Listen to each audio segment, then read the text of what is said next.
We've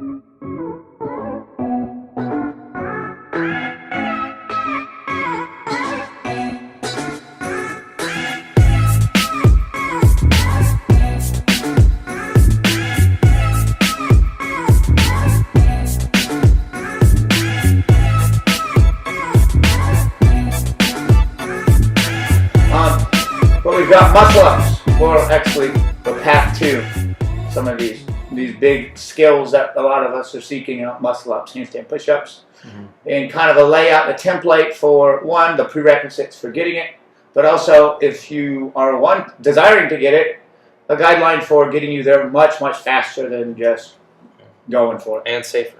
Yeah, much safer. Yeah. And this is just like scaffolding on last episode. So if you didn't listen to season 98, structural balance. If you didn't listen to structural balance, then maybe go back, pause this one, go back and listen, because this is kind of just scaffolding off that original idea we laid out last time.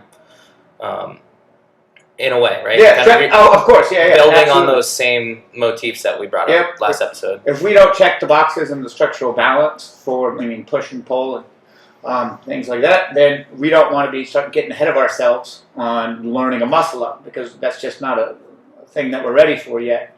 We want to make sure we're structurally developed in that push and pull pattern before we get ahead on and in thoracic extension and whatnot. I'd say muscle up as a coach, just like this is a testimonial, but I'd say the muscle up is the biggest thing. When I ask people like their goals or their movements, what do you want to be able to do in a year? It's always muscle up. Muscle up, yeah. And I think it's because it's like a sexy movement, Yeah. Like makes a lot of noise. People know about it now. They might have seen people in the games do it. Yeah. And I think people view it as like this kind of seal of competence. Yeah. I've achieved the muscle up, which it is in a way. Yeah, and it is a starting point. It's definitely not the pinnacle of fitness, but it's a worthy goal to pursue. Right. Mm-hmm. Yeah, do you guys think the same thing? Like, is that, in your experience, one of the more? Yeah, the muscle up, especially in the CrossFit world, it's like the cool thing to get. So a lot of people want that. And yeah. I think it's a noble endeavor because it does require like a good amount of strength and coordination, and probably body composition needs to be at a certain standard. So I think it's a good goal, but there's stepping stones to get. Oh yeah, definitely some stepping stones there. Yeah, it's like that Rocky moment when he finally reaches the top of the staircase. It's right. Finally lock out the top of that muscle. Right.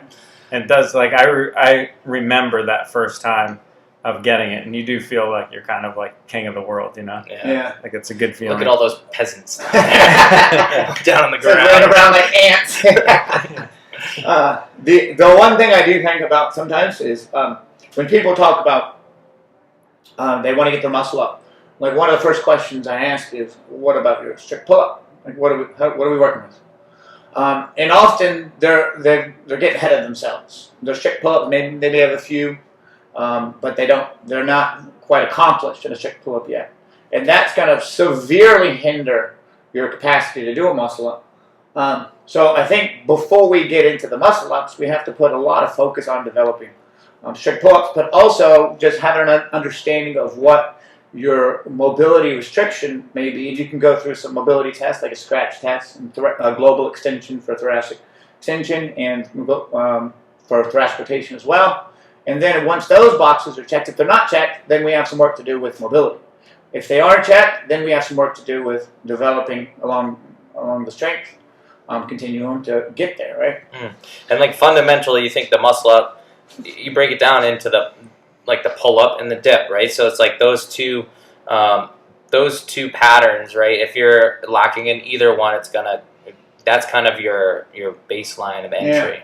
Right, and very first, before even anything can be considered as far as, you can still have that long-term goal of a muscle up, right? Long-term goal, but you should be able to, on any given day, without needing to prime yourself up and sleep 8 hours, that you can go in there and first, this is very first step, exhibit a perfect pull-up, 3 second down to a single pause at bottom, explode up, 1 second pause at top, but that's only the very first sign that's telling you you're good at pull-ups. And then it's a long time after that before we're starting to think about muscle-ups still, because we'd want to for the muscle up, we want to be able to have a 2-minute active hang as far as having the shoulder girdle strength to be able to endure much beyond every so often doing muscle up. 2-minute active hang. We want to have a 33% of body weight pull up. But that's maximal contractions. As far as being able to, we want to be able to have 10 strict pull-ups if you want to have longevity with this. It's not you do it one time and then now you have your shoulder aching, you have to dial back. Or you might do it for a month. You've got your muscle ups, but then your shoulders start squeaking at you. We want to be able to keep progressing off of that 1, turn into 2, turn into 3. And if we lay out the foundation of it, this is a very fun, very long-lasting movement that you can do forever. Mm-hmm. But you got to make that foundation. I was talking with Eric before, so he's going to have to hear the same story over again. But no. So when I was, this kind of goes to show how important those muscle ups. You guys have probably seen a lot of people that they've tried to do a muscle up for forever, right? And one thing, the reason I asked them how many strict pull-ups they have, is I've seen a lot of different athletes where you'll have the athlete that doesn't have very many strict pull-ups. They might have 5 to 7. They're already starting to think about strict pull-ups. But the very first time I was introduced to muscle up was I was trying not to get too long-winded here, in jump school, and there were some pararescue jumpers that showed me what this movement was. I'd never seen it before in my life. And he goes off, this pararescue jumper goes up and does it. I'm like, oh wow, that's interesting. And let me see if I can do that.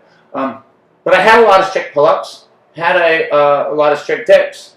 And yeah, the first time I jumped on the bar, I did it. It wasn't the prettiest thing in the world by any means, but I could do it without any training whatsoever, because I had the capacity in the baseline and the foundation to be able to pull myself up high enough and then get up over the bar and do it. So that goes to show, if you train yourself in what you put your energy into what's going to be actually helping you get it, rather than trying to refine the technique so well that you don't have to spend so much time just learning technique, and it's far safer. I've gotten hurt doing quite a bit of things. Never gotten hurt in a muscle up. Never gotten hurt in a dip. That's never caused me any issues. Yeah, I think that's a good example of how, or I guess like if you were to take the timeline of the average person coming in, just average fitness, hasn't worked out before, like their journey to get 10 strict pull-ups is going to take a long time, but then once you get 10 strict pull-ups, another world opens up where you can start doing things like muscle ups. Yeah, there's so many things that are at your fingertip. Now, there is in striking distance. So it's almost like that first, like to get 10 strict pull-ups is a lot more difficult than to go from 10 strict pull-ups to a ring muscle-up. So that should be where your focus is. That's going to be the hardest thing, like nutrition, making sure your body weight to strength ratio. Sleeping well, all of those things contribute. It's going to take a lot of work across the board to get 10 strict pull-ups. Right. But once you do that, like it's just a matter of like a coach probably spending half an hour with you. Exactly. If they have 10 strict pull-ups, they're going to get it very shortly if they have the right guidance. Yeah. It's guaranteed. I've seen lots of athletes that have a good number of pull-ups, 10 or more, usually like that 10 or more range, and you can teach them one time. Yeah. We at the L1, it was a similar experience there, where at the very end they're like, oh, we have some extra time, let's go over the ring muscle up. Yeah. And so I was like 130 pounds, and I was able to do quite a bit of strict pull-ups. Yeah. And so I had never seen a ring muscle up before, but was able to do it. So you did it first time they showed you, yeah? Yeah. Right. And it was like, but maybe 90% of the class couldn't do it, but it wasn't because they couldn't understand what a ring muscle up was, or they didn't have that higher level of strict pull-ups. Yeah, right. Yeah, that makes perfect sense. So, yeah, that's definitely the hardest, longest part is developing. Developing along those lines. And we're not going to sugarcoat it and say that it's not going to take some time, but if you go about how you're developing those strict pull-ups the right way, it won't take as long as what you might anticipate. Right. If we're starting off with accumulating time and retention, and then we're intensification of lowering reps, lowering the time and retention with more weight, or let's say less accommodating resistance, like thinner bands, but still enough of the tempo to get a significant amount of time retention, just not as much as before, and you're regular with that. You go cyclical with that. If that's your goal, is to improve your strict pull-ups enough to do muscle up, then you have to be pretty cyclical. From week to week, you're making progressions.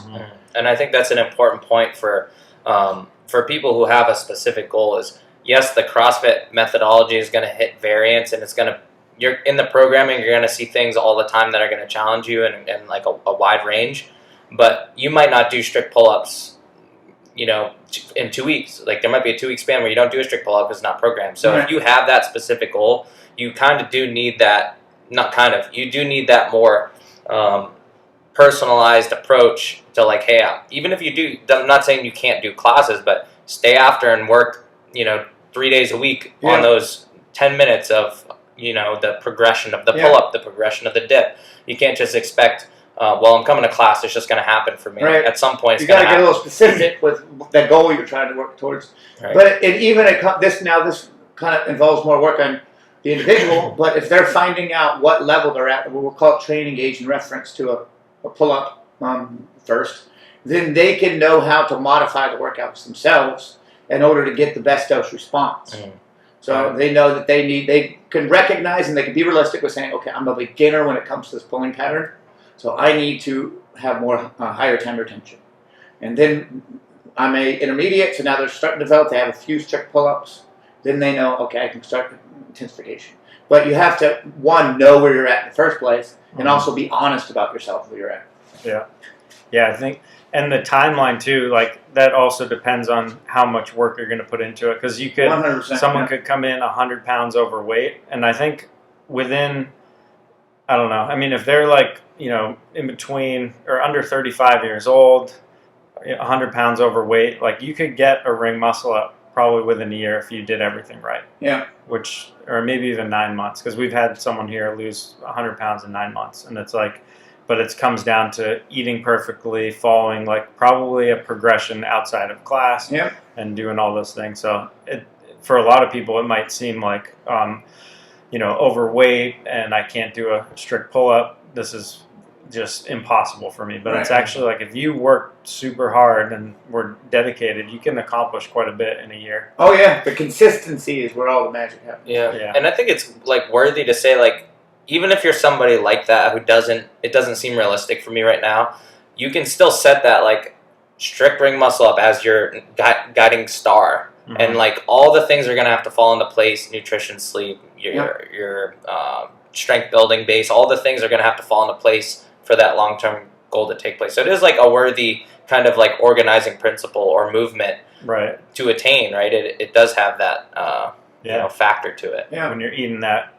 quart of Ben and Jerry's, you're like, oh man, this is that muscle up is give me my muscle up. Right. And I did say strict, so one thing that maybe we think is like a given, but for people listening, it might not be. I think the first thing you should develop is that strict ring muscle up. 100%. So if you're like, well, I can get up and just kip over the rings, but you've never done a strict or never even attempted a strict, take a step back and spend time there. Yeah, I mean, that's short-term gratification. And it will be if you are, especially if you don't have the pulling and pushing strength that's high enough to endure muscle ups. It's not a matter of if it's when. If you're jumping into kipping, there's no way that you could do a strict. Even if you had some proper coaching, there's no way. It's not if, it's when. Where you're gonna start to you're gonna pay the price for that. And that's kind of applicable to all gymnastics movements. Yeah. We've probably said this ad nauseum on this podcast at this point, but like developing the strict motor pattern first and then gaining capacity with it is always going to steer you in the right direction. Yeah. And like me as I kind of am a bad example of this because I was let's say somewhat let loose when I came in as a raw athlete into CrossFit, not here, but years and years ago. And I was like, oh, that's what a kipping muscle up looks like. I'm going to just jump up and do it. Never even being taught a strict anything. Right. But when I finally realized I should be good at all these strict, handstand push-ups, dips, all these things, and like reeled it back as far as intensity and just worked that strength, now everything is like beyond what I was even thought I would be capable of as far as capacity. Now, one question I have regarding that is, I imagine that even though you didn't do strict muscle ups first, at least for me as well, I imagine that you probably had a lot of strict pull-ups well before you did any kipping pull-ups. Yep, a lot of strict pull-ups and dips. I'd never heard of them back when I started training. There was no such thing as a kipping pull-up that I knew of, or it wasn't officially named, and it wasn't to how refined they are now. Yeah. So I spent an enormous amount I had a pull-up bar in my room when I was a kid, and every time I go through the pull-up bar, every time I go through my room, I do like 5 pull-ups. Yeah.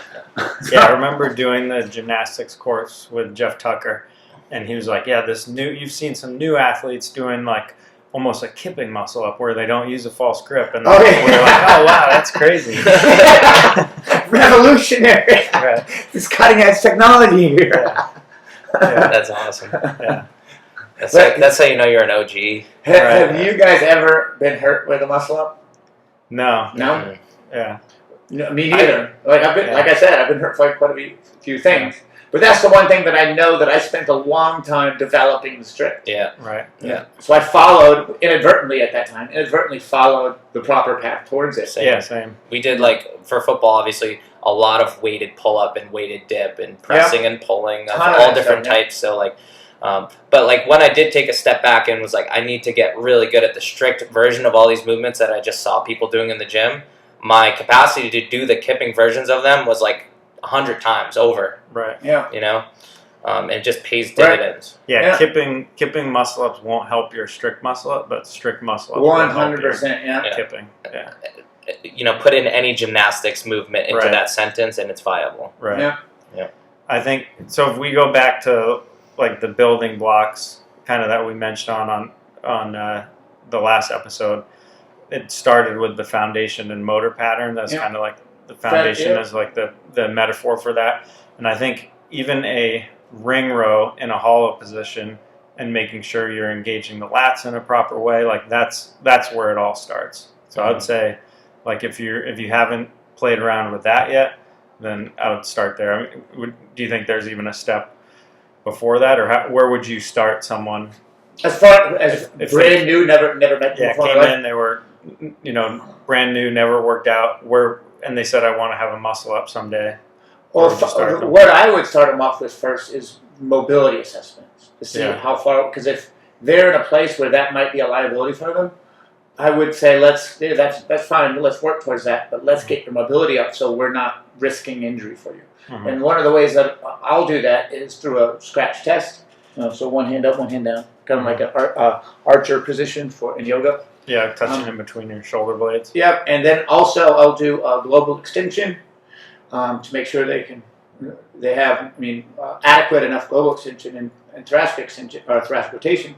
But then I'll also see the reverse plank with their fingers pointed back behind them, because that shows real good indication of scapular retraction and your capacity for more than just a little bit have endurance to scapular retraction. Because if that's a really difficult position for them, then we would serve ourselves well to get that up. So again, we're not risking injury. Yeah. So their muscles could be so tight and restrictive that they can't even get into these simple motor patterns. Right. So that makes sense. And then we put our efforts into getting that up first. Right. And the movement becomes easier too. Right. Because I'm sure we've all kind of this is a more evident example is all of us have done overhead squats. But I used to do fairly heavy overhead squats. I don't anymore. But I could squeeze out a 300-pound overhead squat, but it hurt and I felt miserable. But there'd be people that were not near as strong as me. They could do more than me. Yeah. They could do 315, 335, and they'd be like $160, and it wouldn't hurt them at all. And every other way, I'd be in back squats, whatever, front squats, I'd be heavier than them. Right. But they would outperform me because that position wasn't so taxing for them. Yeah, there's lots of people here that can deadlift probably 200 pounds more than me, just pure brute strength. But my overhead squat is phenomenal, probably. Yeah, or it used to be at least. Well, yours is like 315 too. Yeah. You're just going to be limited in where you can take it. And let's say even the fact if I'm in, this is a good example of that. If we're talking about doing it in a capacity workout, right? If you take two people, or we'll take one position. If someone's in, say, a stress position, right? And they'll something then they're in an extreme like stretch or something, right? Then they're going to get if they do a breath hold. That person that's in that stretch position is going to need to breathe far quicker because their CO2 is building up faster.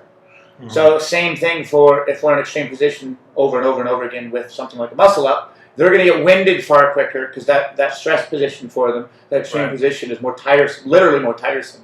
Nancy is a good example of that because it's 400-meter run, 15 overhead squats at 95 pounds, which is really light for most people as far as weight. And so if that's a hard position for you and you're like just struggling to get through that position, someone that's much less conditioned lower aerobic and not as strong, like they'll be able to beat you in that workout. Yeah, I've seen it a ton in that exact workout. Yeah. Where the less developed with their engine outperforms the way more developed only because their positional their positionals aren't so taxing for them. Yeah. So we talked like I guess motor pattern for pulling, right? Like eventually that strict pull up is kind of what we gotta aim for, and then capacity at the strict pull up and building all those strength and everything. So on the flip side of that, the dip, right? Because that's the other half of the muscle up. If you're kind of asking like, hey, what would kind of be like a first assessment, or if this is maybe a trained person, like can they do perfect push up? Right? Can they control the negative on a dip? Not even on rings. Like I have you showed this to me recently too, was like getting onto the box and setting yourself up in the same dip position with two boxes and working negatives there. Or even just like seated stuff on the parallettes. So getting people into those pressing positions. Yeah, for sure. As an assessment. And a push-up in a hollow body, like a push-up can be so much more difficult if you do it right. It's so much more difficult. It's like crazy, the difference. Yeah. And so, again, just body awareness. And especially considering that to get a strict muscle up, there's no avoiding that you have to stay hollow. So if your hollow isn't developed, then that's going to be difficult for you. And I've noticed this with the dip, especially on the rings, like the compensatory, the amount of compensatory movement to achieve a quote unquote dip, like on the rings, is just way more than I'd ever like to admit. You know, with the majority of people, is like that range of motion where the elbows travel way behind your lats into the bottom of the dip. That's just from what you're saying from a mobility standpoint. So many people lack that bottom position. For sure, They can get there by just tucking their elbows to their sides and hinging, right? Like, I did a dip. I touched my shoulders to the rings. I locked my elbows out. But to me, it's a different movement. Face mid-text. That's like a bench press with your body, right? But a dip, those elbows need to like freely travel behind you. Yeah. And as low as you can endure in that dip. And the reason being, like if we are, let's say we are getting this comes up in a couple different capacities, if we're getting our very first muscle up, it might not be, especially for a strict, we're going to be receiving it very high. Yeah, almost I tell people with turnovers all the time is they get into a turnover, but they're already halfway up the dip. Yeah. You know, they jump into it or whatever. Right. I'm like, you're never going to catch a muscle. That's never going to happen. You're going to be in the very, very bottom, barely squeaking into a dip position. So you need to be able to hang out there. It's definitely possible, if you're really good at pulling, to skip for a kipping, but not so much for a strict one. Yeah, you just squeak in there like. Right, and the lower you can receive it, the more strength you have in that very bottom of the dip. That's why it's good too, and even just some practices of when you're doing your dips. We've all been there when people start to go higher and higher in their dip, and that's their in range. But rather than that, slow out whatever you're doing. Make sure you're spending time in that bottom position, because if you think about it, that part that you regularly skip is the part that most needs training. And it's the most regularly being skipped. And the most likely for you to be injured in. Right, Because exactly. you're just neglecting that range of motion. And if you try a muscle up, you're going to go there anyway. It's not like you can skip that part. Yeah, exactly. I think ring push-up is another, like if you can do a perfect push-up on the ground, get them up on the rings at an angle. If you can do that ring push-up, it's kind of the same shoulder rotation as the dip, right? A little less force because it's not your whole body weight, but it's a similar archetype.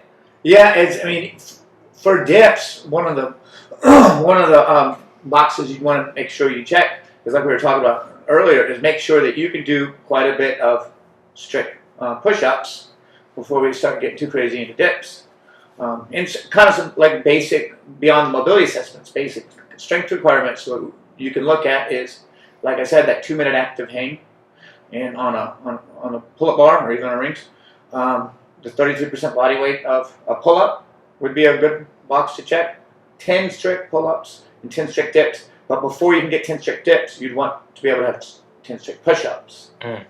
And the lockout position too on a dip. Lockout is extraordinarily important. Like being able to have your arms fully locked out and turn your Turn them palms out, forward. Exactly, yep. And hold that for, try doing that for 30 seconds. Yeah. That's pretty tough. Yeah. And that's a position that you should be strong in if Right. you're going to be doing muscle ups. In classes, anytime there's ring dip or muscle, well, usually it's a ring dip day, and sometimes coupled with a pull-up day, which is awesome to get both. But I'll always, in the warm-up, 90% of the time, do some sort of front support and say, all right, 30 seconds front support, and I'll look around the room, and anybody who comes off the rings in that 30 seconds and then is like trying to do ring dips, like, hey, just take it back a notch for a second. You couldn't hold this for 30 seconds, and you weren't moving at all. And then they go into ring dips from there? Well, hopefully not. But I'm saying this is an assessment for the coach, and also just for them. Like, wow, everybody else is able to hold this. I can't even hold myself up here. I probably shouldn't be doing the dip today. Right, yeah. Maybe I shouldn't even be doing the ring push-up today, you know? So it's just like, it's very eye-opening, just holding a static position. Yeah.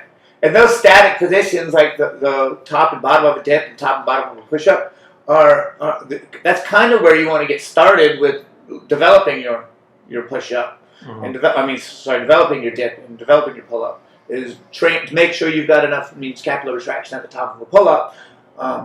You've got to baseline some competency in that before we start getting too crazy beyond that, if you're looking at developing your strict pull-up.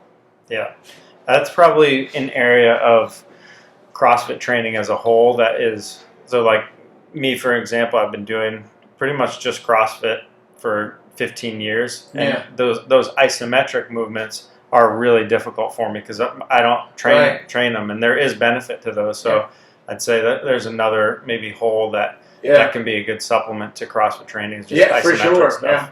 I've been actually incorporating some isometrics.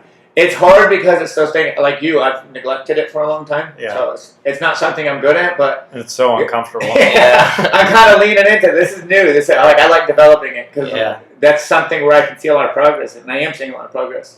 So it's fun when I latch onto that improvement. That like jiu-jitsu learning curve for me too was, I think why I was originally being so fatigued after a class was because it's so much less explosive, dynamic strength, and it's more isometric hold in a way. Like either you're trying to hold guard closed, or you're trying to like hold somebody's knee down to pass, or you have a grip and you hold the grip for 2-3 minutes, and you're like, you might be in a tricep lockout for that whole entire time, trying to not get strangled or something. And it's like that is a whole different world of getting fatigued. Right, and it's really different. Like, I'm always it uses your energy system a lot different. Like it's not like contractile strength. It's more like how much juice do your muscles have. Yeah. It's kind of wild how much you can train that how hard it is initially if you haven't trained it. And then how long you can train to stay in it if you have.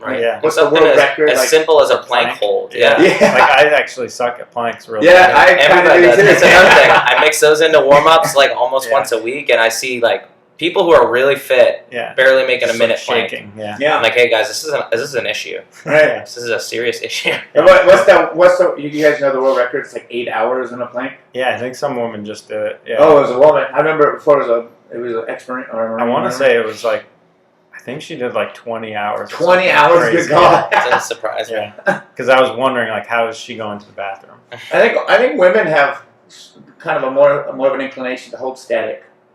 Holds and then more mentally tough. Do they carry a child around for 9 months?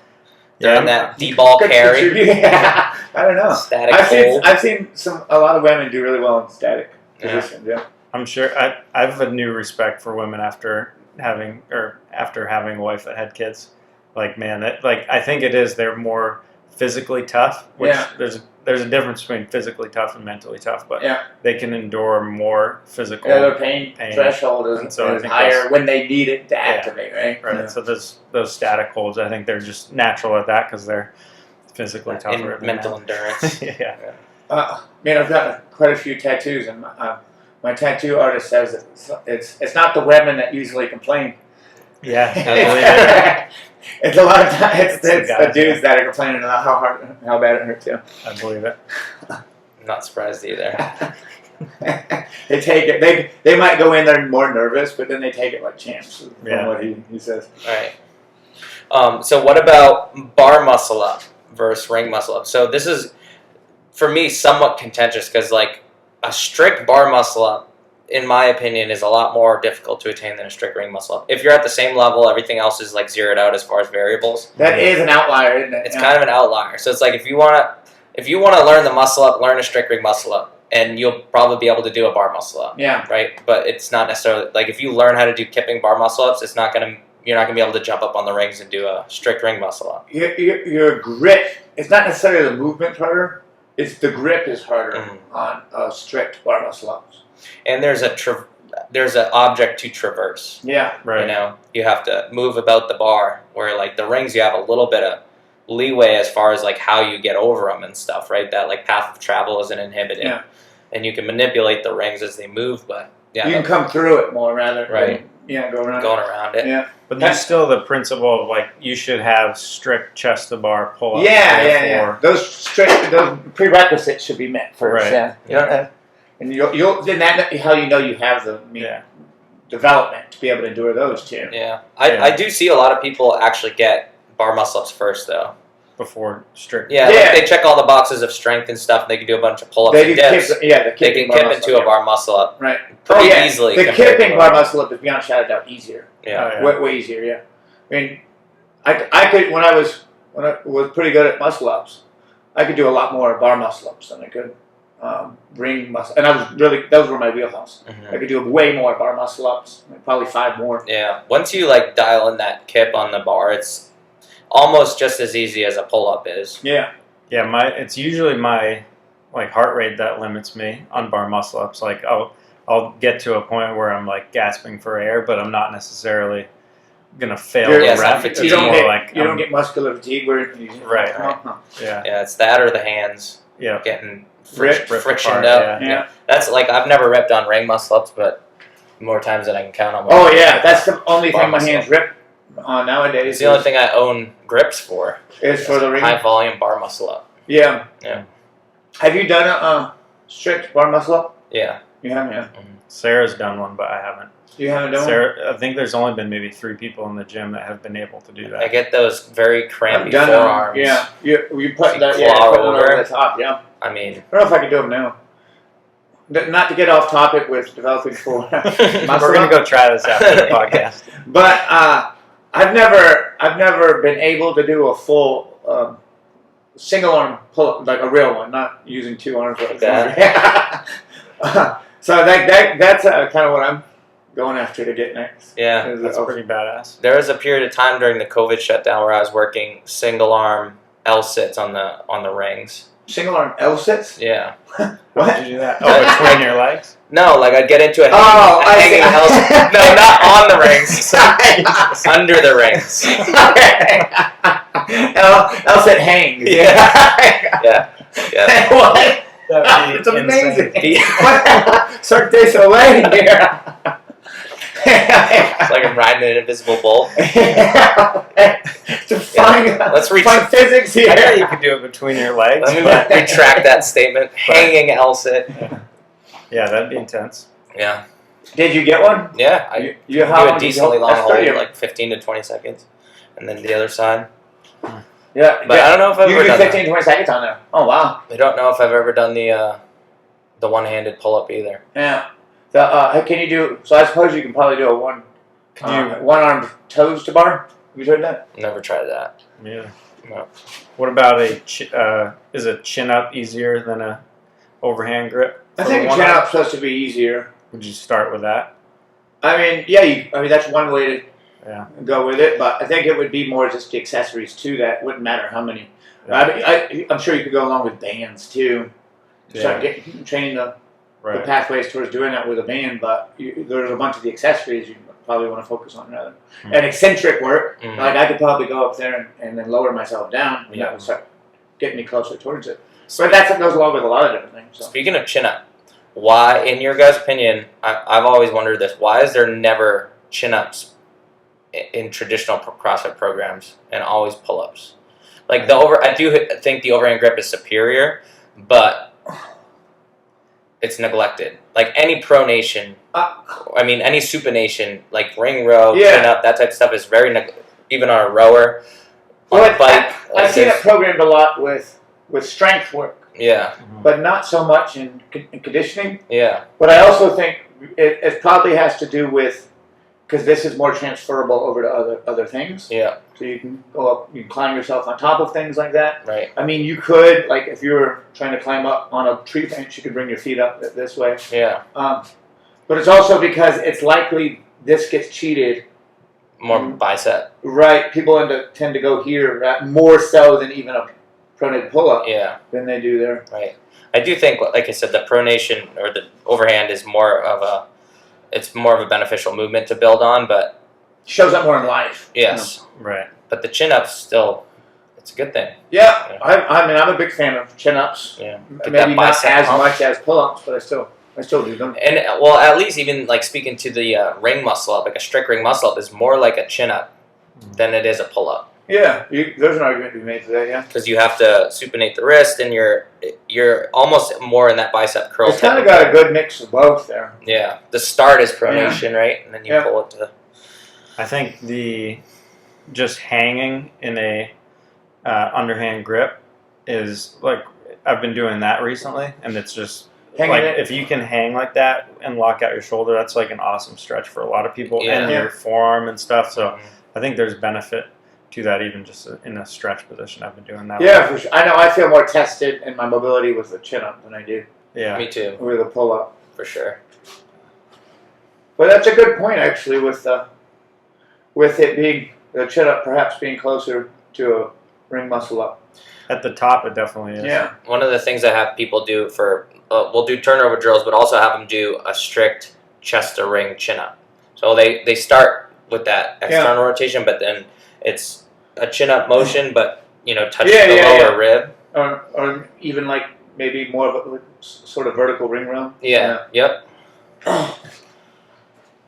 But we never train it on the bar, and not just CrossFit. Right. In general, I never see anybody do chin up, but it's a good one. Have you done strength work for chin ups? Yeah, we've done like strict chin ups before, but I'd say they only pop up like once or twice a year. Yeah. Like a workout, like strict Cindy or something with chin ups. They definitely complement each other for sure. Yeah. You get good at chin ups, it's going to help your pronated pull ups. Right. And for back to the muscle up progression, right? If you're somebody who's really aimed at that, if you're doing ring rows or maybe even pull ups, start trying to test out that chin up grip. A lot of us when we ring row, we just kind of keep the knuckles where they're facing and pull to the ribs, but if you get to the top and really rotate those palms up, that's going to start building that position that you need to turn the rings over because it's got to stay tight in there. Yeah, pull it all the way in too. That in range scapular retraction is an important piece to make sure you get a taste out for every rep. I think that was pretty comprehensive. Yeah. Anything else? We never really actually got into skills and drills, right? Like turnovers and jumping reps and all that. But I do think, like you said, that's less. That's the easy part. That's the easy part. That's the last 10% of it. Right. And that kind of needs, with those, they kind of need a coach there with it anyways. Yeah. Because you can't talk that out. Right. Yeah, if you gave me someone with 10 strict pull-ups and 10 strict ring dips, they'll have it. We can definitely get them a muscle up easy. Yeah. But the journey from going to 0 pull-ups to 10 strict, that's going to take a long time. Yeah, and that's what needs some dedication to. Yeah. So stay the course, and you guys will get it. Yeah. A lot is possible in 9 months. Yeah. Huge. A year, yeah. Patience and trust the process is where the magic happens. I think we should continue this layout with other movements going forward. And if there's anybody listening who has a specific one that you're like, I just can't crack the code on this, maybe we could be helpful. I'm assuming some people would be like the handstand push-up, things like that. A lot of them are gymnastics movements, Yeah, I think single leg squats, the that type of stuff. plan was hit handstand push-ups too. Yeah. Yeah. All right. Well, that's it for today. Huh?